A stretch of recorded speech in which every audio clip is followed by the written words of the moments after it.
রবীন্দ্রনাথ ঠাকুর মানেই আমাদের কাছে একটা আবেগ। বাঙালির আবেগ মানে রবীন্দ্রনাথ ঠাকুর। এবারে রবীন্দ্রনাথ ঠাকুরের সম্পর্কে তো আমরা অনেক গল্পই জানি, আবার আমরা অনেকেই হয়তো এটা জানি অথবা জানি না যে একটা সময় রবীন্দ্রনাথ ঠাকুর তিনি তার সমস্ত আমিষ খাবারকে পরিত্যাগ করেছিলেন এবং তিনি নিরামিষাশী হয়ে গিয়েছিলেন। তবে তার এই নিরামিষ খাবারের মধ্যেও এমন একজনের পাল্লায় তিনি পড়েছিলেন যখন তিনি আমিষ খেতে বাধ্য হয়েছিলেন। না জোর করে খাওয়ানো হয়নি, বরঞ্চ বলা যেতে পারে ভালোবেসেই খেয়েছিলেন। কবে জানেন? তার শাশুড়ি মায়ের পাল্লায় পড়ে জামাই ষষ্ঠীতে।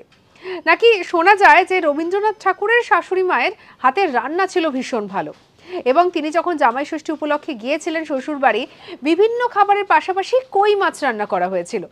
তবে সেই কই মাছ প্রথমে তিনি খেতে চাননি, তবে শাশুড়ি মায়ের অনুরোধ আর তার হাতের যে রান্নার যে স্বাদ তাকে নাকি উপেক্ষা করে যেতে পারেননি রবীন্দ্রনাথ। তাই তার দীর্ঘদিনের যে অভ্যাস, সেই অভ্যাসকে পরিত্যাগ করে জামাই ষষ্ঠীতে গিয়ে রবীন্দ্রনাথ ঠাকুর কই মাছ খেয়েছিলেন, যা সেই সময় দাঁড়িয়ে তার সঙ্গে যে চাকর গিয়েছিল তাকেও অবাক করেছিল। কারণ নাকি রবীন্দ্রনাথের মায়ের মৃত্যুর পরে কেউই তাকে আমিষ খাওয়াতে পারেনি, যা সেই নিয়মকে ভাঙতে পেরেছিলেন তার শাশুড়ি মা। সঙ্গে রাখুন আজ তাক বাংলাকে, অজানা খবরকে জানার জন্য সাবস্ক্রাইব করতে ভুলবেন না।